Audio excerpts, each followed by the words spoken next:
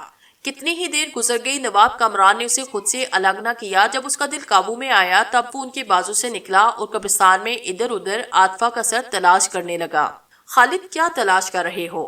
عاطفہ کا سر؟ میں چاہتا ہوں اسے اس کا دھڑ کے ساتھ جوڑوں، اس نے قبر کے اندر جھانکتے ہوئے کہا۔ وہ بے دھڑ کی اچھی نہیں لگ رہی۔ نواب کامران کو جو پہلا خیال آیا وہ یہ تھا کہ خالد کا دماغی توازن عارضی یا مستقل طور پر خراب ہو گیا ہے۔ وہ ماحول کے اس خوفناک پن اور ایک مردے کے زندہ انسانوں کی طرح چلنے پھرنے کے ناقابل یقین منظر کو برداشت نہیں کر پایا۔ اچانک میں نے ایک اور دہشتناک منظر دیکھا۔ میں ایک روح تھی، مجھے خوف اور دوسرے کسی بھی جذبے سے بے نیاز ہونا چاہیے تھا، لیکن بات یہ تھی کہ میں 127 سال سے قبر میں اپنے بیٹے کے ساتھ زندہ انسانوں کی طرح رہ رہی تھی۔ میں کسی بھی جذبے سے متاثر نہ ہوتی، یہ میری جسمانی اور روحانی حالت کا تقاضا تھا، مگر کسی بھی ماحول اور جذبے کو محسوس کرنے سے میں عاری نہ تھی۔ اس وقت بھی میں سب کچھ دیکھ رہی تھی، خوف زدہ نہ تھی، مگر محسوس کر رہی تھی کہ خوف کس بلا کا نام ہے، اور اس کا ادراک مجھے نواب کامران اور خالد کی حالت سے بخوبی ہو رہا تھا۔ ہاں، تو وہ دہشتناک منظر کیا تھا جس نے مجھے نواب کامران اور خالد کی طرف سے فکر مند کیا تھا؟ وہ یہ تھا کہ اچانک ہی باری باری کئی مردوں کے منہ کھلتے چلے گئے۔ ہر قبر سے ایک لاش باہر اچھال رہی تھی۔ ان لاشوں، ان مردوں کے چہروں پر زردی چھائی ہوئی تھی۔ چاندنی میں ان کی بے نور آنکھیں بے حد وحشت انگیز لگ رہی تھی۔ یہ سلسلہ اور یہ منظر ایسا ہولناک تھا جیسے قیامت آ گئی ہو۔ پھر ان سب نے ایک مردے کو جیسا اپنا بڑا تسلیم کر لیا اور اس کی قیامت میں باہیں پھیلائے نواب کامران اور خالد کی طرف بڑھنے لگے۔ پھر ان میں سے ایک مردہ رکا جس کا سر استوانی ہاتھ بڑھا کر ایک قبر میں سے عاطفہ کا سر اٹھا کر باہر نکالا، جس سے ابھی تک خون کے قطرے گر رہے تھے۔ عاطفہ کی آنکھیں پھٹے پھٹے انداز میں کھلی ہوئی تھی۔ اس مردے نے عاطفہ کی آنکھوں میں جھانکا۔ اس کی ہولناک مسکراہٹ کے جواب میں جو ناقابل یقین اور خوفناک رد عمل ہوا وہ یہ تھا کہ عاطفہ بھی مسکرائی، اور یہ اس مردے سے زیادہ دہشتناک مسکراہٹ تھی۔ خالد نے یہ دیکھا تو اس کے لبوں سے ایک طویل چیخ بلند ہوئی۔ اب اس کے لیے یہ سب ناقابل برداشت ہو گیا تھا۔ اسے محسوس ہوا جیسے اس کے دماغ کی رگیں پھٹ جائیں گی۔ اس کا کلیجہ درد اور اذیت سے کٹا جا رہا تھا۔ وہ مسلسل چیخنا چاہتا تھا، شور مچانا چاہتا تھا، اس وقت تک جب تک اس کی جان نہ نکل جاتی، مگر وہ دوسری بار چیخنے کے لیے کوشش کے باوجود ہونٹ نہ ہلا سکا۔ تمام مردوں نے یہ دیکھا اور پھٹے ہوئے ڈولو جیسی ہنسی ان کے کھلے ہوئے خوفناک ہونٹوں سے باہر ابھری۔ قبرستان میں ایک بے خنگم شور مچ گیا۔ خالد نے ایک بار پھر زور سے چیخنے کے لیے زور لگایا۔ اس وقت کسی نے اسے کمر سے پکڑ کر پیچھے کھینچا، اور وہ یہ سمجھ کر کہ کسی مردے نے اسے گرفت میں لے لیا ہے، خوف سے بے آواز چیختا ہوا بے ہوش ہوا۔ مگر یہ کوئی مردہ نہیں، نواب کامران تھے، جنہوں نے اپنی زندگی کا سب سے ناقابل یقین کام کیا، اور خالد کو کندھے پر ڈال کر گھرتے پڑتے قبرستان سے باہر کے راستے بھاگ نکلے۔ مردے ان کے پیچھے لپکے، مگر لگتا تھا نواب کامران کے بدن میں بجلیاں بھڑ گئی ہیں، اور یہ ایک حد تک سچ بھی تھا۔ میں ایک روح تھی، آپ مجھے بجلی کہہ لیں، برق کہہ لیں، تاہم اس وقت میں نے اگر نواب کامران کو اپنی نادیدہ قوت کے سحر میں نہ جکڑ لیا ہوتا تو شاید یہ کہانی یہیں ختم ہو جاتی۔ پھر انہوں نے اپنے گھر میں داخل ہو کر قدم روکے۔ روبینہ نے ان کی دور سے پکارتی ہوئی آواز سن کر پہلے ہی دروازہ کھول دیا تھا۔ وہ خالد کو لے کر سیدھے اس کے کمرے میں پہنچے اور اسے بستر پر ڈال کر خود فرش پر لڑک گئے۔ روبینہ نے دروازہ لاک کیا، پھر باپ کو سنبھالا، اس کو کھینچ کھانچ کر کسی طرح بستر پر ڈالا۔ وہ دنیا مافیہ سے بے خبر بے ہوش پڑے تھے۔ خالد بھی ہوش و خاص سے بیگانہ تھا۔ میں نے نواب کامران کا جسم چھوڑا۔ جو ہی میں الگ ہوئی، نواب کامران قدرتی بے ہوشی کی آغوش میں چلے گئے۔ روبینہ ان کو تشویش بھری نظروں سے دیکھتی رہی۔ پھر باری باری اس نے دونوں کی نبض چیک کی، دل کی رفتار دیکھی۔ مطمئن ہو کر اس نے سر ہلایا اور کمبل اوڑھ کر کاؤچ پر لیٹ گئی۔ ذہن میں ابلتے خیالات کی یورش نے اسے کافی دیر تک سونے نہ دیا۔ پھر جب مرغ نے دور کہیں بھانگ دی تو اس نے غنودگی کے عالم میں نواب کامران کی کراہ سنی۔ فوراً ہی اس نے آنکھیں کھولی۔ نواب کامران ہوش میں آئے۔ وہ اٹھ کر ان کے پاس چلی آئی۔ نواب کامران نے اسے دیکھا، ارد گرد نظر دوڑائی، اور یہ دیکھ کر ان کی حالت نارمل ہو گئی کہ وہ اپنے گھر میں تھے اور خالد بھی محفوظ ہے۔ چائے کی گرما گرم پیالی پی کر ان کے جسم نے اپنے آپ کو آرام کے جھولے میں محسوس کیا۔ پھر انہوں نے مختصر الفاظ میں روبینہ کو قبرستان کے واقعے کے بارے میں بتایا۔ روبینہ کے رونگٹے کھڑے ہو گئے۔ اسی وقت خالد نے ڈری ڈری سی آوازیں خارج کی۔ نواب کامران نے کمبل ایک طرف پھینکا اور دونوں اس کے بستر کے قریب گئے۔ خالد، ہوش میں آؤ، نواب کامران نے اسے تھپتھپایا۔ خالد نے ان کی آواز سن کر ایک دم آنکھیں کھولی، پھر کتنے ہی لمحے خاموش اور ویران نظروں سے انہیں تکتا رہا۔ اس کے بعد اس نے اپنی گردن گھمائی، روبینہ کو دیکھا، کمرے کے ماحول کا جائزہ لیا۔ ہوش میں آؤ بھائی، تم نے کوئی خواب دیکھا ہے کیا؟ نواب کامران نے اسے تسلی آمیز الفاظ سے مخاطب کیا۔ خالد نے اپنے بستر پر دونوں ہاتھ پہلو میں پھیرے، اس کے دل کو ڈھارسی ہوئی کہ وہ اپنے ہی گھر میں تھا۔ اف خدایا، وہ سر کو تھام کر بڑبڑایا، تو کیا یہ سب خواب تھا؟ ہاں، مگر یہ کیسے ہو سکتا ہے؟ اس کی ذہنی روح پھر بہک گئی۔ اگر یہ سب خواب تھا تو عاطفہ کا کیا ہوا؟ میں نے خود اسے کفن پوش حالت میں زندہ لاش کی طرح چلتے پھرتے دیکھا۔ میرے خدا، وہ کس قدر خوفناک لگ رہی تھی۔ اس نے لرز کر نواز کامران کا بازو تھاما۔ یہ سچ ہے خالد، مگر اس کی نجات کے لیے ضروری یہ تھا۔ عاطفہ واقعی قبر سے باہر نکل آئی تھی اور میں نے اسے مار بھی ڈالا، تاہم اب فکر کی کوئی بات نہیں۔ اب وہ ہمیشہ کے لیے پرسکون ہو چکی ہے۔ مگر میں نے جو خواب دیکھا، آپ وہ سن تو لیں۔ خالد نے اٹھ کر بیٹھنا چاہا۔ آپ یقین کریں، اس سے زیادہ بھیانک منظر نہ میں نے کبھی دیکھا، نہ آپ نے کبھی سنا ہوگا۔ پھر اس نے وہ واقعات خواب کہہ کر سنائے جو قبرستان میں عاطفہ کی گردن اتارنے کے بعد ان کے ساتھ پیش آئے تھے۔ خالد سب کچھ کہہ کر خاموش ہوا اور پھر لیٹ گیا۔ اسے جیسے سکون سا آ گیا۔ روبینہ کمرے سے نکل رہی تھی کہ خالد کے لیے ناشتہ بنا دے کہ دروازے پر دستک ہوئی۔ اس نے دروازے کے قریب آ کر پوچھا، کیوں؟ میں ہوں مس رشید خان، چوکی سے آیا ہوں۔ روبینہ نے دروازہ کھولا تو رشید خان سلام کر کے اندر آیا۔ نواب صاحب یا ڈاکٹر خالد گھر پر ہیں کیا؟ جی ہاں، آؤ۔ رشید خان نواب کامران نے اسے کرسی پیش کی۔ خیریت تو ہے بھائی، اتنی صبح صبح؟ خیریت ہی تو نہیں ہے جناب، جمشید حالات سے فرار ہو گیا ہے۔ کیا؟ نواب کامران کے ساتھ ساتھ خالد بھی چونک پڑا۔ جی ہاں، مگر یہ کب ہوا؟ ابھی تھوڑی دیر پہلے۔ مگر وہ گیا کہاں ہوگا؟ کیا وہ بھی دوسرے مردوں کے ساتھ شامل ہو گیا؟ نواب کامران بڑبڑائے۔ آپ کا خیال ہے کہ وہ بھی؟ ابھی میں کچھ کہہ نہیں سکتا۔ رشید خان نے ان سے بحث کرنا مناسب نہ سمجھا۔ اس کے خیال میں یہ سب مفروضے اور الٹی سیدھی باتیں تھیں جن کا کوئی سر پیر نہ تھا۔ آج صبح یا گزشتہ رات اس سے میرے بعد کوئی ملنے کے لیے تو آیا نہیں تھا؟ نواب کامران نے کچھ سوچتے ہوئے پوچھا۔ کوئی خاص ملاقات تو نہیں آیا تھا؟ رشید خان نے یاد کرتے ہوئے کہا۔ ہاں، رات 12:30 بجے جابر ملک ضرور آیا تھا۔ کیوں؟ وہ کچھ لین دین کا معاملہ تھا۔ رشید خان نے لاپرواہی سے کہا۔ کیا سارا وقت وہ صرف باتیں ہی کرتے رہے؟ ہاں، اور گلاس ٹوٹ گیا ہوگا؟ جی ہاں، اور اس کے ٹوٹنے سے جمشید کو زخم بھی آیا ہوگا؟ جی ہاں بالکل۔ مگر اس کی بات کا جواب دینے کی بجائے نواب کامران اب کچھ اور ہی سوچ رہے تھے۔ ایک ہی سلسلہ تھا سب وارداتوں کا، لوگوں کا زخمی ہونا، پھر بیمار ہونا، اس کے بعد بدروحوں کی بھیانک کارستانیاں۔ ایک دم نواب کامران گھبرا کر اٹھے۔ روبینہ بھی تو اسی طرح زخمی ہوئی تھی۔ ان کے چہرے کا رنگ اڑ گیا۔ انہوں نے بے اختیار پکارا، روبینہ بیٹے۔ جی پپا، وہ خاتمی چائے کا کپ لیے نمودار ہوئی۔ کچھ نہیں بیٹا، میں ایسے ہی گھبرا گیا تھا انکل۔ اچانک خالد نے انہیں آواز دی۔ وہ اسی طرف متوجہ ہوئے۔ انکل چلیے، اس جگہ سے نکل چلیے، میں اب عاطفہ کے بغیر یہاں ایک پل نہیں رہ سکتا، چلیے شہر۔ ضرور بیٹا، وہ اسے محبت سے دے کر بولے۔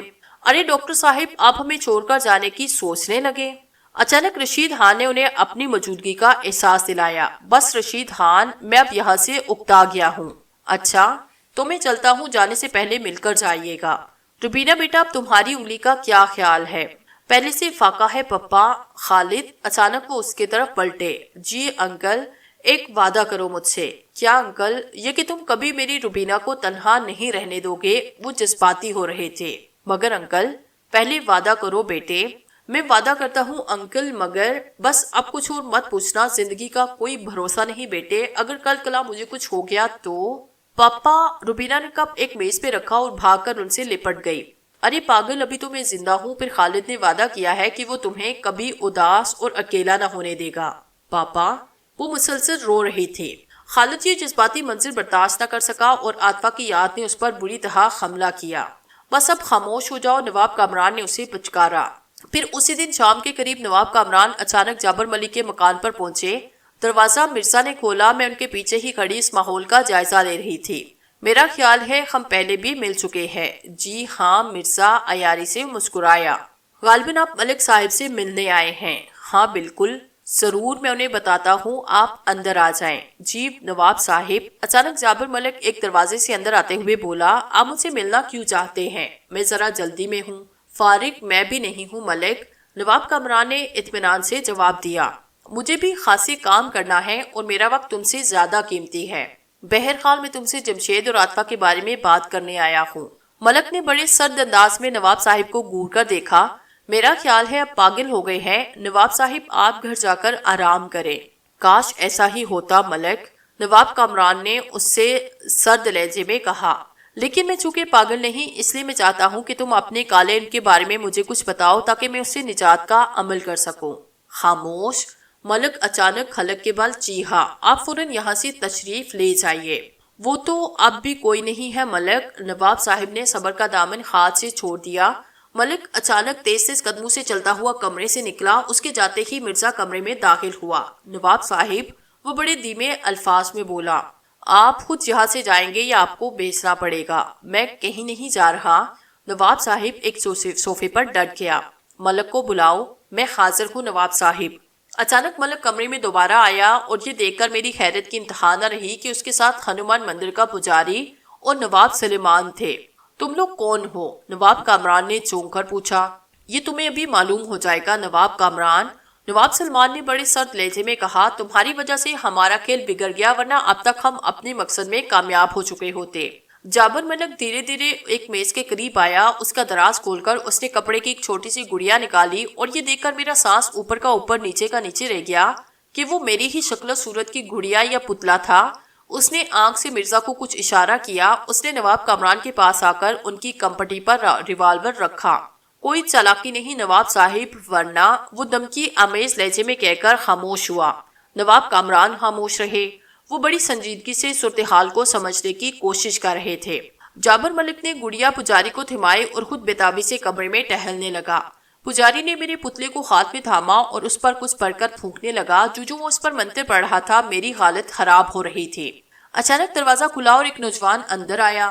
اس نے سرخ رنگ کا برقیلا لباس پہن رکھا تھا۔ آتش دان کے شعلوں کا عکس اس کے چہرے پر پڑ رہا تھا، جس کے باعث وہ کسی بدروح سے کم خبیث نظر نہ آ رہا تھا۔ اس کے قریب آتے ہی اس نے مرزا کو ایک طرف ہٹنے کا اشارہ کیا۔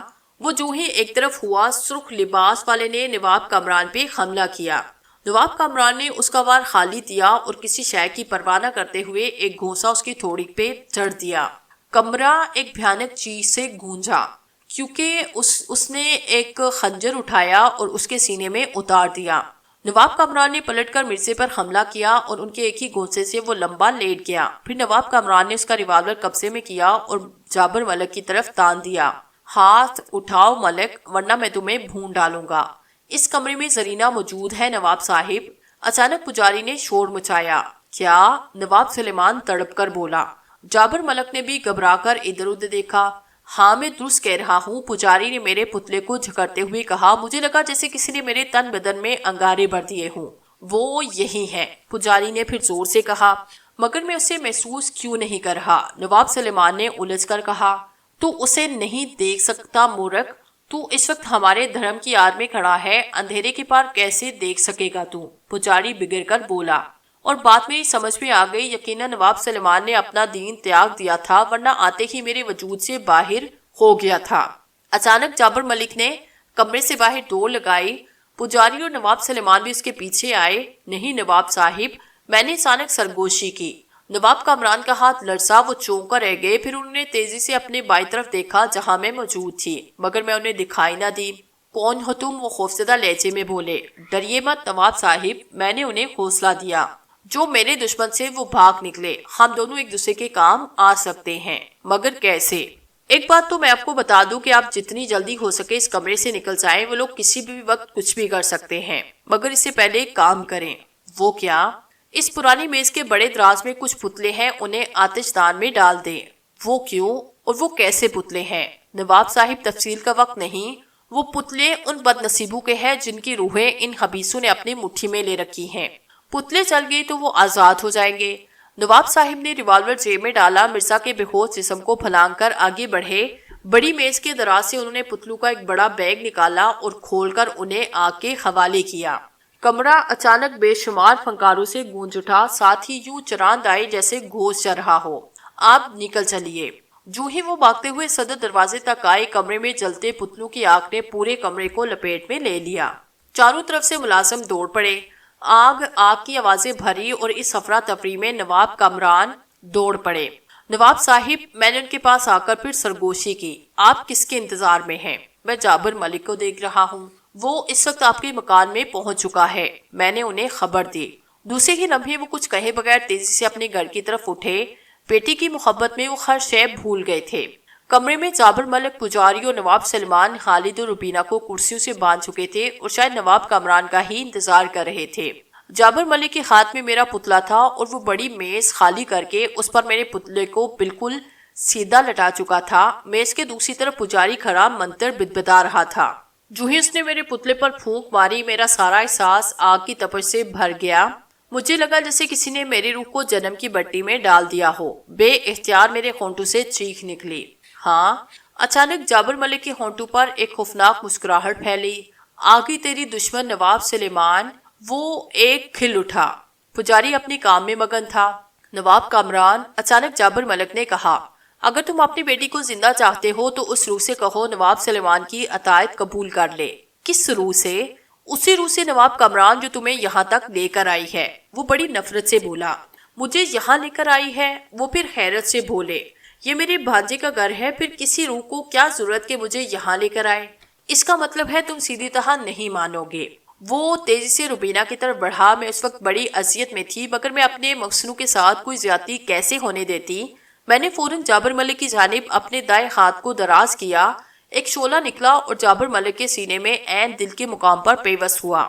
وہ ایک چیخ مار کر پیچھے الٹا، پھر اس کے چیخیں اس وقت رکی جب اس کا سارا جسم جل کر کوئلہ ہو گیا۔ پھر اس سے پہلے کوئی کچھ سمجھ سکتا، کھلے ہوئے دروازے سے بے شمار سائے ہوا کے دوش پر رقص کرتے ہوئے اندر آئے۔ انہوں نے فرش پر پڑی جابر ملک کی راہ کو سمیٹا اور اسی طرح ہوا کے کندھوں پر سوار باہر نکل گئے۔ ملک جابر کی آخری چیخ بڑی ہی خوفناک تھی، جو ان سائوں کے رخصت ہونے کے چند لمحوں بعد سنائی دی۔ قیدی روحوں نے اپنی غلامی کا سارا غصہ جابر ملک کی بدروح پر نکالا۔ پجاری نے ایک پل کو اس چیخ کے زیر اثر اپنے ہونٹوں کی حرکت کو روکا اور ٹھیک اسی لمحے نواب کامران نے لپٹ کر میز سے میرا پتلا اٹھایا۔ کیا کروں زرینہ؟ انہوں نے بے اختیار پکارا۔ اسے آگ میں ڈال دے نواب کامران۔ اور اس سے پہلے کہ کوئی کچھ سمجھ پاتا، نواب کامران نے پتلا آتش دان میں جھونک دیا۔ ایک دم مجھے جیسے سکون آیا۔ پجاری نے گھگیا کر نواب سلیمان کی طرف دیکھا۔ وہ پہلے ہی خوفزدہ نظروں سے اس کی طرف تکے جا رہا تھا۔ ان دونوں نے دروازے کی جانب لپکنا چاہا تو میں نے کھٹاک سے دروازہ بند کر دیا۔ پھر نواب سلیمان کو تو میں روک نہ سکی، البتہ پجاری کا راستہ میں نے بند کیا۔ نواب سلیمان بہرحال اتنی طاقت کا مالک تھا کہ اس کا سانپ جن اسے وہاں سے نکال کر لے جاتا۔ رہ گیا پجاری تو اس کے لیے اب ایک ہی راستہ باقی تھا۔ وہ جے ہنومان کا چاپ کر رہا تھا اور میں اس کے گرد کانٹوں کا حصار باندھ رہی تھی۔ پھر جب آخری کانٹا بھی اس کے گرد حصار کی صورت میں پیوست ہوا تو اس نے نواب کامران کو مخاطب کیا، نواب صاحب ایک بدنصیب روح ہوں جس کی داستان بڑی کربناک ہے، کبھی ہو سکا تو آپ کو ضرور سناؤں گی۔ اس وقت مجھے اجازت ہے، میں اب آپ کی اس بستی پر سے بدروحوں کا پہرا ختم کر چکی ہوں۔ آپ خالد اور روبینہ کے بارے میں کوئی بہتر فیصلہ کریں اور مجھے اجازت دیں۔ تم نے میری بچی کی زندگی بچائی زرینہ، میں نہیں جانتا تم میری بیٹی کی عمر کی ہو، اس لیے اس سے بڑی، مگر میرا جی چاہتا ہے کہ میں تمہیں بیٹی کہوں۔ تمہیں اس پر کوئی اعتراض تو نہیں؟ جی نہیں۔ میری آواز لرز گئی۔ میں 129 سال سے قبر میں اپنی نجات کا انتظار کر رہی ہوں، تو بیٹی اللہ کے حوالے میری دعا ہے کہ اللہ تمہیں جلد سے جلد سکون بخش دے۔ اللہ حافظ نواب صاحب، میں نے آہستہ سے کہا۔ پھر وہ خالد اور زرینہ کی بندشیں کھولنے کے لیے آگے بڑھے۔ میں نے انگلی کے اشارے سے ٹک ٹک دیدم دم ناکشیدم کی تصویر پجاری کو اٹھا کر گھر کے دروازے سے باہر پھینکا۔ پھر اس کی چیخیں پورے قبرستان میں آ پہنچی۔ فیروز آنکھیں بند کیے آرام کر رہا تھا۔ میں نے پجاری کو ایک پرانی قبر کے پاس پھینکا اور فیروز کو سینے سے لگایا۔ وہ جاگ گیا اور مسکرا کر میری جانب دیکھنے لگا۔ کچھ دیر کے بعد جب میری محبت کو سکون آیا تو میں قبر سے نکلی۔ میں نے پجاری کی جانب دیکھا اور انگلی سے اشارہ کیا۔ دوسرے ہی لمحے وہ سوکھے پتے کی طرح اڑتا ہوا بیڑی کے درخت میں جا گزرا۔ ایک چمک سی پیدا ہوئی اور اس بیڑی پر ایک نئی کانٹے بڑی شاخ نے جنم لیا۔ وہ شاخ اس بدذات پجاری کا انجام تھا۔ وہ آج بھی اس درخت پر ایک ایسی شاخ کی شکل میں موجود ہے جس پر کانٹے ہی کانٹے جڑے ہوئے ہیں۔ ہر سال اسے کانٹا ٹوٹ جاتا ہے اور اس کی گندی روح باقی کے کانٹے گن کر سوچتی ہے، عذاب کا ایک سال کم ہوا، اب باقی اتنے سال رہ گئے، مگر اگلے سال اس شاخ سے کانٹا ٹوٹتا ہے تو 10 نئے کانٹے اگ آتے ہیں اور رات کے اندھیرے میں یہ شاخ اپنا سر بیری کے تنے سے پھوڑ پھوڑ کر رویا کرتی ہے، نجات کے لیے آہوزاری کرتی ہے، مگر فطرت اسے کب معاف کرے گی، قدرت اسے کب نجات دے گی، میں نہیں جانتی۔ بالکل اسی طرح جس طرح میں اپنے بارے میں نہیں جانتی کہ کب میری نجات کا لمحہ آئے گا، کب میرا فیروز اس قبر سے نکل کر دنیا کی رنگینیوں میں چہکنے کے لیے آزاد ہوگا۔ زرینہ اپنی داستان سنا رہی تھی اور میں سوچ رہا تھا کہ اس کی آواز میں کتنا درد ہے، کیسی اکھڑی اکھڑی ہے اس کی آواز، جیسے کوئی بد نصیب مفلوج سوکھے پتوں پر چل رہا ہو۔ میں نے اب اس کی طرف نظر بڑھ کر دیکھا اور پھر یہ دیکھ کر حیران رہ گیا کہ کہانی کا یہ حصہ سناتے وقت اس کی خواب آلود آنکھیں اور ملکوتی حسن والے چہرے پر مسکراہٹ کی لطیف لہریں پھیلی ہوئی ہیں۔ زرینہ میری طرف دیکھتی رہی اور میں زرینہ کی طرف۔ ہم دونوں بالکل خاموش تھے، پوری دنیا خاموش تھی۔ ایسے محسوس ہو رہا تھا جیسے ستاروں کی گردش ختم ہو گئی ہو، جیسے دریا کی روانی رک گئی ہو، جیسے آبشاروں کا گیت خاموش ہو گیا ہو۔ میں حیران تھا کہ زرینہ کی مردہ آنکھوں میں بہار کی تازگی کہاں سے آئی۔ واقعی اس وقت اس کی آنکھوں میں خوابوں کے سفینے تیر رہے تھے اور وہ اپنے چہرے پر پھیلی ہوئی مسکراہٹ کو یوں سمیٹ رہی تھی جیسے ڈوبتا ہوا سورج اپنی سنہری روشنی سمیٹ لیتا ہے۔ زرینہ نے کہا، ندیم، آج اس حادثے کو ایک عرصہ گزر چکا، میں صدیوں سے زندگی کی تاریک سرحد پر کھڑی ہوں، میرے چاروں طرف زندگی بھی ہے اور موت بھی۔ یہ حادثہ میرے دل کی گہرائیوں میں نامعلوم کب تک دفن رہتا۔ اگر تم فیروز کے نجات دہندہ بن کر قبرستان میں نہ داخل ہوتے، نامعلوم کب تک میرا فیروز میری قبر میں دفن رہتا اور میری روح بے چین رہتی۔ بہرحال اب میرے پاس وقت کم ہے، مجھے ایسے محسوس ہو رہا ہے جیسے میری زندگی کا مقصد پورا ہو گیا اور وہ وقت بہت قریب آ رہا ہے جب میں زندگی اور موت کے اس عجیب و غریب سنگم سے نجات پا کر وہاں چلی جاؤں گی جہاں صرف موت ہے اور جہاں پہنچ جانے کے بعد کوئی روح واپس نہیں آتی۔ ندیم، میں ابھی تمہیں صرف اپنی کہانی سنا رہی ہوں، ابھی میں نے تمہیں یہ نہیں بتایا کہ میں نے یہ کہانی سنانے کے لیے تمہارا انتخاب کیوں کیا تھا۔ اتنا کہہ کر زرینہ نے ایک مرتبہ پھر میری طرف بڑی سوگوار نظروں سے دیکھا، پھر کہا، سانپ جن نواب سلیمان کا تابعدار تھا، لیکن اس نے نواب سلیمان کا حکم ماننے سے صاف انکار کر دیا تھا۔ سانپ جن نے انکار کی وجہ بھی بتائی اور دلیلیں بھی دی۔ یہ ایسی دلیلیں تھی کہ نواب سلیمان خاموش رہ گیا۔ سانپ جن اس کے ارادوں کی تکمیل میں آخری سہارا تھا، اس سہارے کے ٹوٹتے ہی اس کی مایوسی کی کوئی حد انتہا نہ رہی۔ اچانک میں نے نواب سلیمان کے بالکل قریب آ کر کہا، نواب سلیمان دیکھو، میں یہاں تمہارے بالکل قریب موجود ہوں۔ میں نے یہ جملہ اس کو پریشان کرنے کے لیے کہا تھا، لیکن میری آواز سنتے ہی وہ دیوانوں کی طرح چیخنے لگا اور چیختے ہی چیختے اس نے سانپ جن سے کہا، میں تجھے حکم دیتا ہوں کہ تو سانپ بن کر مجھے اس طرح ڈس لے جس طرح تو نے نواب ثروت اور زرینہ کو ڈسا تھا۔ مجھے حرام موت پسند ہے لیکن یہ زندگی پسند نہیں۔ لیکن جواب میں سانپ جن نے کہا، مجھے ساری باتیں معلوم ہیں میرے آقا، زرینہ کی روح اس دنیا میں اس وقت تک موجود رہے گی جب تک اس کی ہر تمنا پوری نہ ہو جائے۔ اس لیے کیوں نہ میں اپنی جناتی طاقت کے بل پر آپ کی روح کو جسم کی قید سے آزاد کر دوں، تاکہ آپ بھی زرینہ کے ساتھ اس دنیا میں اس وقت تک رہیں جب تک کہ وہ رہے۔ مجھے تمہاری یہ تجویز منظور ہے۔ نواب سلیمان پاگلوں کی طرح چیخا اور پھر اس نے میری روح کو مخاطب کرتے ہوئے کہا، میں آ رہا ہوں زرینہ، میں تم سے ہار نہیں مان سکتا۔ اسی رات شہر میں نواب سلیمان کی موت کی خبر پھیلی، اس کے ساتھ یہ افسانہ پھیلا کہ میں مر کر بھوت بن گئی ہوں۔ نواب سلیمان کی موت کے بارے میں بھی یہی سمجھا گیا کہ وہ صرف میرا بھوت دے کر مر گیا تھا۔ نتیجہ یہ ہوا کہ وہ قبرستان ویران ہوا جہاں میں دفن کی گئی تھی۔ لوگوں نے وہاں آمد و رفت ہی بند کر دی۔ مقررہ وقت میرے یہاں فیروز قبر کے اندر ہی پیدا ہوا۔ میری چھاتی میں اس کے لیے دودھ بھی ابلا اور 129 سال تک ہم دونوں اپنے نجات دہندہ کا انتظار کرتے رہے۔ اسی اثناء میں میری حویلی ویران ہوئی، کھنڈر ہوئی اور اس کا نشان تک مٹ گیا، لیکن نواب ثروت کی نسل ختم نہ ہوئی۔ وہ میرے ساتھ میری قبر میں زندگی کی سانسیں لیتی رہی اور وقت کا انتظار کرتی رہی۔ حد یہ کہ وہ وقت آیا جس کا مجھے انتظار تھا۔ نواب سلیمان نے نواب ثروت کی نسل ختم کی تھی، میں نے نواب سلیمان کی نسل کی نیست و نابود کرنے کا فیصلہ کیا۔ اور ندیم صاحب، تم یہ سن کر حیران ہوگے کہ ابھی 5 منٹ کے بعد یہ فیروز تمہارے مکان میں داخل ہوگا تو نواب سلیمان کی نسل کا آخری انسان بھی ختم ہو چکا ہوگا۔ اور واقعی 5 منٹ بعد میں نے فیروز کو مکان میں داخل ہوتے دیکھا۔ اب زرینہ نے کہا، نواب سلیمان کی نسل کو ختم کرنے کے لیے میرے دل میں جو تمنا پیدا ہوئی تھی وہ پوری ہو چکی ہے۔ میرا فیروز جوان ہے، زندہ ہے، میں اب تمہاری دنیا سے چلی جانا چاہتی ہوں۔ میری آخری تمنا یہ ہے کہ تم فیروز کے بارے میں کسی سے کچھ نہ بتانا۔ آج کے بعد اس کو اپنی اولاد کی طرح سمجھنا، اس کے گلے سے نقش نہ اترنے دینا اور کسی اچھی لڑکی کے ساتھ اس کی شادی کرنا تاکہ نواب ثروت کی نسل باقی رہے۔ زرینہ نے نرم لہجے میں مزید کہا، اور ندیم، اب میں تمہیں ایک آخری بات اور بتاتی ہوں، میں ایک روح ہوں اور مجھے معلوم ہے کہ روح کبھی دوبارہ پیدا نہیں ہوتی، لیکن نامعلوم کیا بات ہے کہ ایک دن جب تم رات کو 2 بجے اپنے دفتر سے واپس آ رہے تھے، میری روح قبرستان کے بوسیدہ پھاٹک کے قریب موجود تھی۔ مجھے تمہیں یہ دیکھ کر شبہ ہوا کہ جیسے میں نے نواب سرورت کو دوبارہ زندہ انسان کے روپ میں دیکھا۔